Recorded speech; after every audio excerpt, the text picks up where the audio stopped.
Hello everyone. Thank you all for watching the video. Wishing you all good health and peace.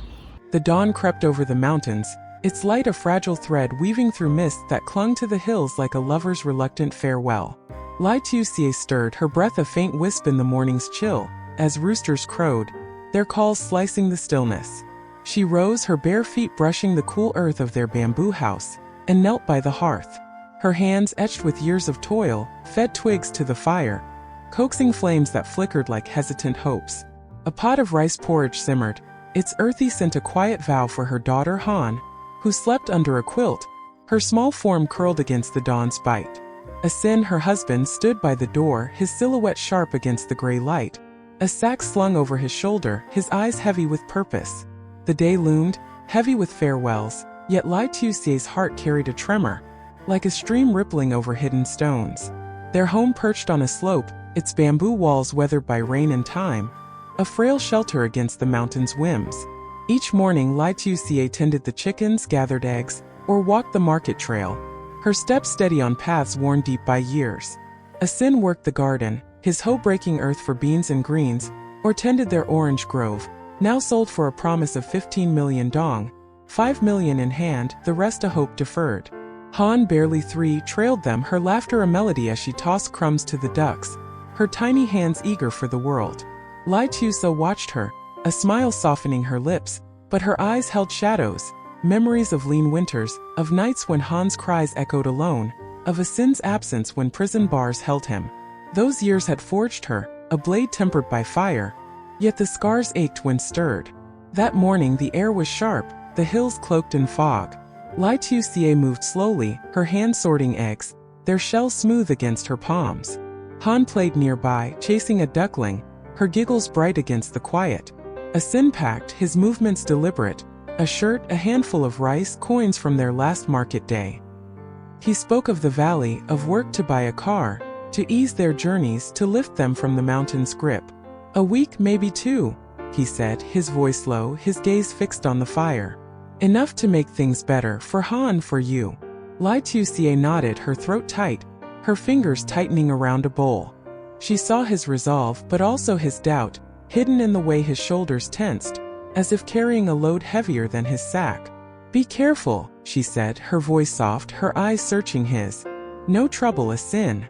Not like before. He met her gaze, a flicker of guilt crossing his face. I remember, he said, his jaw set. I'll keep clear of those men.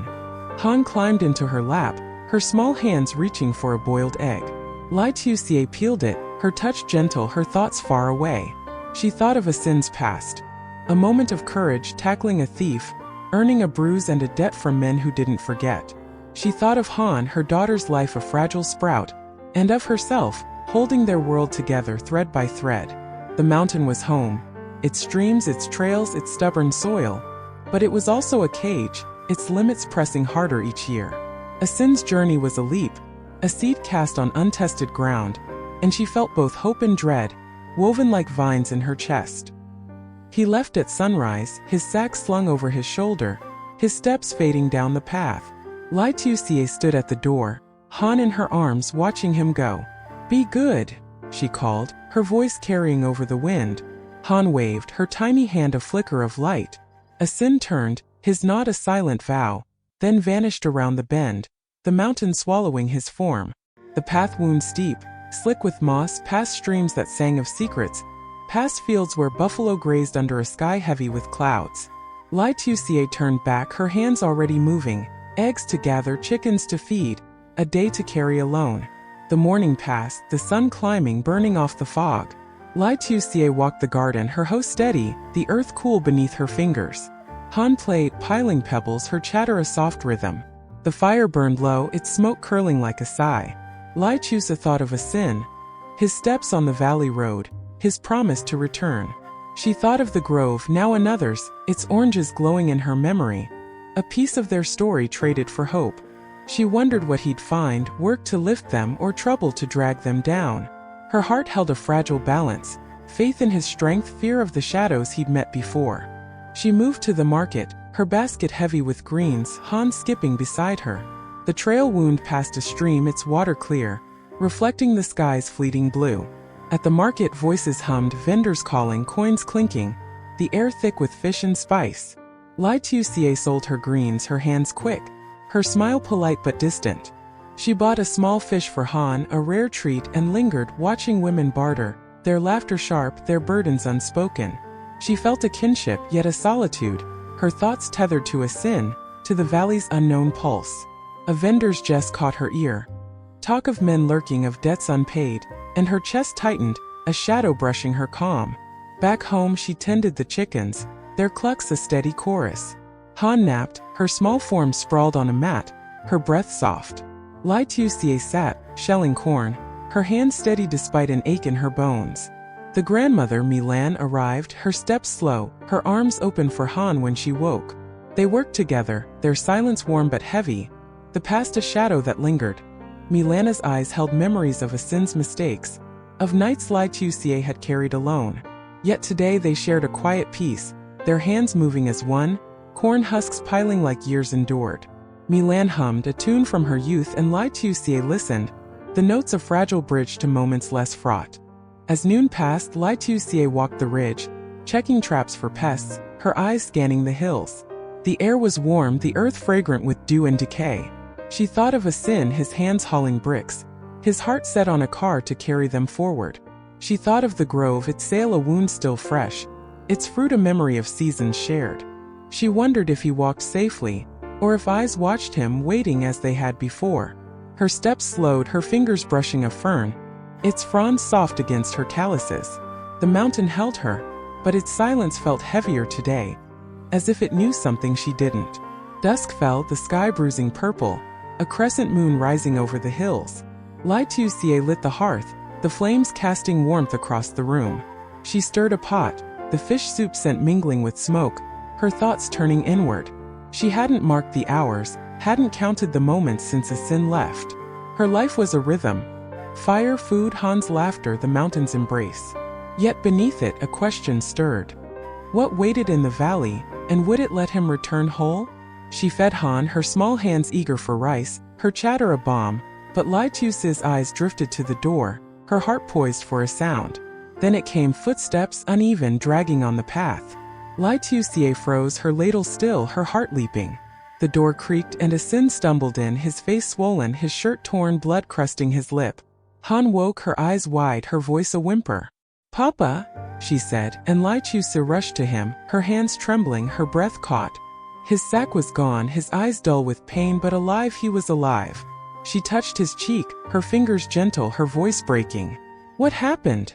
she asked, though she feared the answer, her chest tight with a dread she'd known too long. "Men," he said, his voice hoarse, his gaze falling. "From before, the thief's brothers.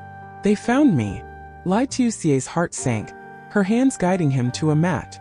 She fetched water, her movements swift, her mind racing. She saw the bruises blooming purple, the cuts raw under dust. She saw, too, his shame, hidden in the way he looked away, as if he'd failed her again. Han clung to her skirt, her small face pale, and Lytuca knelt, stroking her hair, her voice a whisper. "Papa's home," she said, though her heart pounded with questions unasked. She thought of his courage, once a spark that cost them years, now a flame that drew shadows closer. A sin spoke haltingly of the valley road, a narrow path by a ditch, a sudden ambush, fists and boots that spared no mercy. "They knew me," he said, his voice cracking, "because I stopped their kin. They waited to see." He'd fought, then fled, his breath ragged, his body screaming. A stranger had helped, a man whose face he barely saw, offering aid, urging a hospital. But a sin had refused, driven by fear, not for himself but for them, for the home he'd left unguarded. Lytuca listened, her hands cleaning his wounds, her touch steady despite the storm within. She thought of the grove, sold for dreams now bruised like his skin, and of Han, her daughter's life a fragile thread. Milan rose, her face lined with worry, her hands wringing a cloth. "Foolish boy," she murmured, but her voice held no venom, only grief. She boiled herbs, her movements sure, her silence a prayer. Han curled beside a sin, her small hand on his, her warmth a tether to the present. Lytuca worked, her hands binding cuts, her heart a tangle of love and dread. She thought of the men who'd struck him, their faces unknown, their anger a debt unpaid. She thought of the valley, its promise soured by vengeance, and of the mountain, their refuge now pierced by fear. Her hands, steady through the day, trembled now, tracing Han's quilt, its stitches a map of their survival. She sat by a sin, his breathing uneven but steady, his eyes closed, pain etched in his brow. She thought of the car he'd dreamed of, its wheels of freedom they couldn't grasp today. She thought of the market, where whispers of trouble had brushed her ears, and of the path, where shadows might linger still. Milan hummed, her voice a thread of comfort, and Han slept, her small form a spark of light. Lytuca's chest ached, her love for them a weight both fierce and fragile. She'd carried this home through worse, hunger, loss, a sin's absence, but this threat felt different, a darkness with eyes watching, waiting.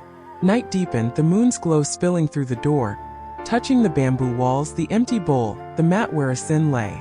Lytuca stepped outside, the air cool, the stars sharp against the dark. The mountain loomed, its silence vast, the valley hidden beyond its folds. She gazed down the path the sin had staggered, her heart a fragile bridge between relief and uncertainty. He was home, bruised but breathing, yet the shadows lingered. Men who knew their name, who might tread this path again. She thought of Han, her laughter a light against the dark, and of a sin, his strength battered but unbroken, his heart set on shielding them. She lingered, the scent of herbs and earth wrapping her, the stream's murmur faint in the distance. The stars held no answers, only light, and Lytuca let the stillness hold her, a breath before dawn's demands. Tomorrow she'd rise, gather eggs, walk the market trail, her steps sure despite the weight. Han would laugh, the chickens would cluck, and life would unfold, patient as the hills. But in her soul a question lingered, delicate as moonlight. Who would guard their home if the shadows returned, and could their love withstand the cost? Somewhere in the valley's hum, danger waited, and here on the mountain her family breathed, a fragile circle of hope and risk, its edges fraying under a sky too vast to promise peace.